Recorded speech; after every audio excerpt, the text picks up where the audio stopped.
बिस्मिल्लाहिर्रहमानिर्रहीम। I am professor Abid Umar from Grip Institute Multan.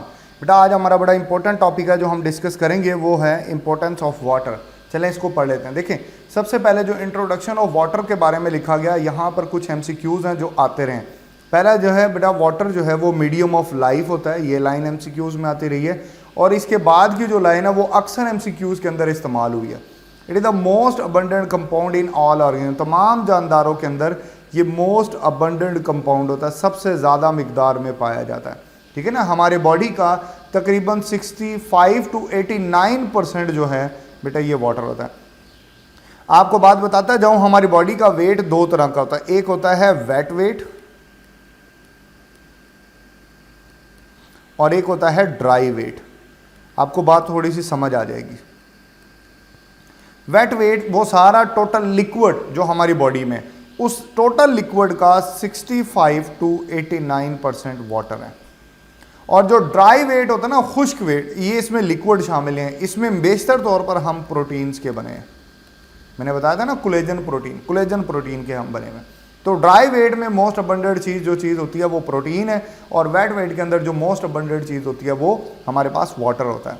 अच्छा, जबकि हमारी जो बोन सेल होते हैं, बोन सेल जो है बेटा वो 20% जो है ये वाटर से बने हैं, जबकि हमारा ब्रेन के जो सेल्स होते हैं they are made of 85% of water. इसी तरह जो हाइड्रोलाइसिस रिएक्शन होता है, जैसे हमने पढ़ा था कि जनाब डाइसक्राइड जब मोनोसक्राइड के अंदर कन्वर्ट होता है तो वो वाटर मॉलिक्यूल रिलीज करता है। ठीक है ना। वाटर मॉलिक्यूल एब्जॉर्ब करेगा, तो ये हाइड्रोलाइसिस कर रहा था, breakage of molecule in the presence of water, that will call hydrolysis reaction. बड़ा इंपॉर्टेंट है। इसके अलावा फोटोसिंथेसिस में वाटर रॉ मटेरियल के तौर पर इस्तेमाल होता है, क्योंकि कार्बन डाइऑक्साइड अकेली ग्लूकोज नहीं बना सकती, उसको वाटर चाहिए। ठीक है ना। वाटर मिलेगा तो ही फोटोसिंथेसिस जो है ये परफॉर्म होती है। चलें इसके बाद आगे चलते हैं नेक्स्ट। इसके बाद जो है बेटा वो है सॉल्वेंट प्रॉपर्टी। अब आप जानते हो कि पानी जो होता है ना ये पोलर होता है। अब ये पोलर क्यों है? देखें, इसके ऑक्सीजन के ऊपर पार्शियल नेगेटिव और इसके हाइड्रोजन के ऊपर पार्शियल पॉजिटिव चार्ज होता है। आपने केमिस्ट्री में ये बात पढ़ी होगी। ऐसा इस वजह से है क्योंकि ऑक्सीजन मोर इलेक्ट्रोनेगेटिव होती है, मतलब ये जो शेयर्ड पेयर ऑफ इलेक्ट्रॉन है उसको ज़्यादा अपनी तरफ अट्रैक्ट कर लेती है। तो इसकी तरफ इलेक्ट्रॉन जो है बेटा वो खींचने की वजह से इसके ऊपर नेगेटिव चार्ज आ जाता है, और जो है वो प्रोटॉन्स हाइड्रोजन्स के ऊपर पॉजिटिव चार्ज आ जाता है, जिसकी वजह से ये कंपाउंड पूरे का पूरा पोलर बन जाता है। तो जितने भी केमिकल कंपाउंड्स हैं जो कि पोलर इन नेचर होंगे वो इसमें सॉल्युबल हो जाएंगे।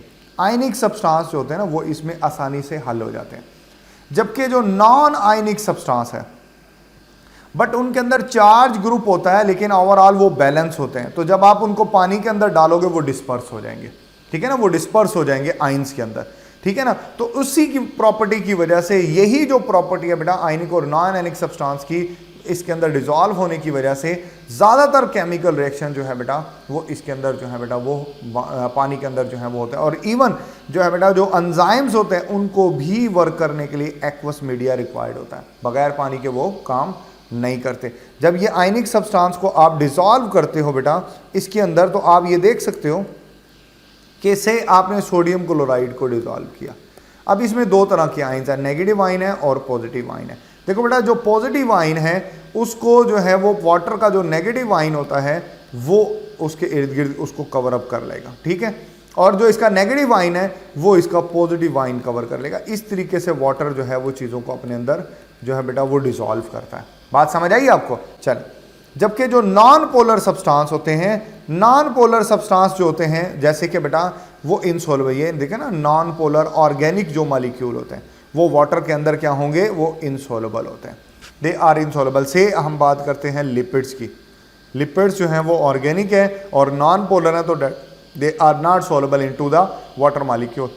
यही वजह है कि जो सेल मेम्ब्रेन होती है वो लिपिड की बनी होती है, ताकि वो पानी में हल ना हो, ताकि वो प्रोटेक्ट कर सके पूरे के पूरे सेल को। चले, ये सॉल्वेंट प्रॉपर्टी को लेके जो है कुछ चीज़ें हमने शेयर की। उसके बाद जो है वो आगे चलते हैं नेक्स्ट। हीट कैपेसिटी क्या होता है? देखो बेटा, हमने एक बात नोट की होगी कि जो है वाटर के अंदर ये सलाहियत होती है कि ये हीट को एब्जॉर्ब कर लेता है। हीट को एब्जॉर्ब करने की वजह से, हीट को एब्जॉर्बिंग प्रॉपर्टी होने की वजह से ये जो है ना जो है बेटा वो चीज़ों को ठंडा करने के लिए इस्तेमाल होता है। आप देखते हो कि गाड़ी के कार्बोरेटर में हम पानी डालते हैं, क्यों? ताकि वो जो है कार्बोरेटर इंजन को ठंडा रखे। तो यहाँ से हमें पता चलता है कि वाटर के अंदर ये एबिलिटी होती है कि ये हीट को एब्जॉर्ब करता है। ठीक हो गया। अब ये जो हीट को एब्जॉर्ब करेगा तो चीज़ें ठंडी होना शुरू हो जाएंगी। ठीक है ना। ये जो हीट होती है ना, हीट असल में वाटर में मौजूद जो हाइड्रोजन बॉन्ड्स होते हैं, जो वाटर में मौजूद जो हाइड्रोजन बॉन्ड्स हैं, ये हीट उनको ब्रेक करने के लिए इस्तेमाल होती है, इस बॉन्ड को ब्रेक करने के लिए इस्तेमाल होती है। ठीक है ना। अगर ये बॉन्ड ब्रेक हो जाए तो पानी एवेपोरेट हो जाता है,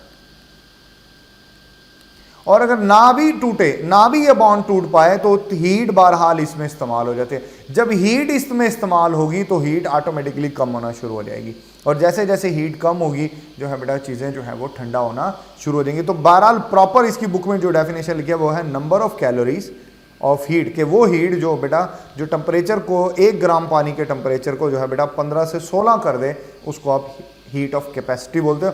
वाटर की जो हीट ऑफ कैपेसिटी होती है वो 1 होती है। ठीक है ना। तो इसलिए वाटर को टेम्परेचर स्टेबलाइजर कहा जाता है। ये अक्सर चीज़ों में वाटर का इस्तेमाल किया जाता है ताकि टेम्परेचर उसका स्टेबल रहे। चले आगे चलते हैं। नेक्स्ट देखें, जो है बेटा ये वाटर को जो है बेटा वो कूल डाउन करता है, चीज़ों को, गर्म चीज़ को ठंडा करता है, तो जानदार भी उसमें रह पाते हैं।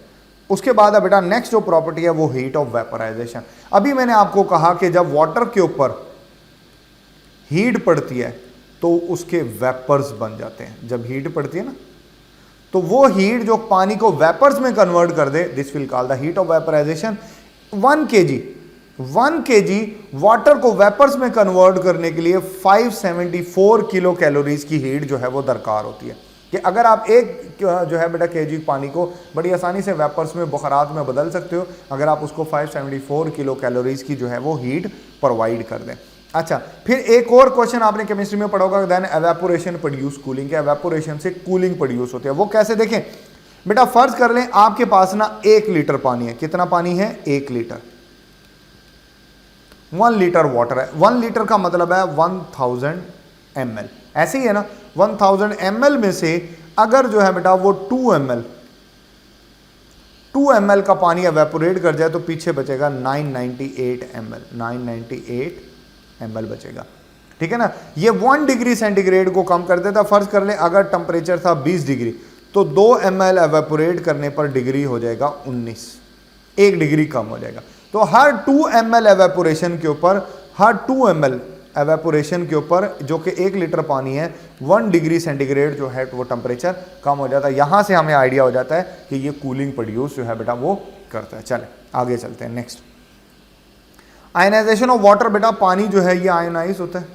वाटर जो है बेटा ये 2 टाइप्स के आइंस बनाता है। One is hydrogen ion, another is hydroxyl ion. जब रूम टेम्परेचर होता है 25 डिग्री सेंटीग्रेड तो बेटा H आयन की जो मिकदार होती है, H आयन की जो मिकदार होती है वाटर में वो 10⁻⁻7 होती है, और OH की जो है बेटा वो होती है 10⁻, वो भी -7।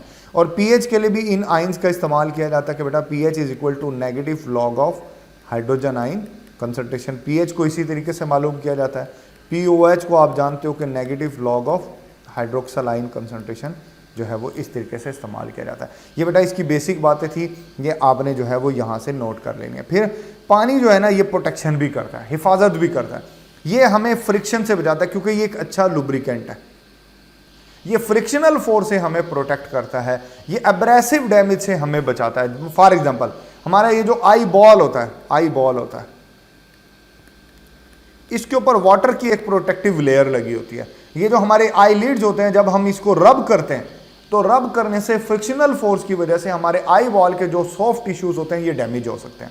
लेकिन इसके ऊपर क्योंकि वाटर की एक प्रोटेक्टिव लेयर लगी होती है, तो जब हम इसको रब करते हैं वो वाटर की प्रोटेक्टिव लेयर हमारी जो है बेटा वो जो है वो सॉफ्ट टिश्यूज को जो है वो बचा लेते हैं। तो यहाँ पर इसका जो है बेटा ये प्रोटेक्टिव फंक्शन भी हमारे सामने आ जाता है। यहाँ पर हमारा ये टॉपिक भी मुकम्मल हो गया। इस हवाले से अगर आपके जहन में कोई सवाल हो तो आप बेटा मुझसे ज़रूर पूछेगा। Thank you. अल्लाह हाफ़िज़।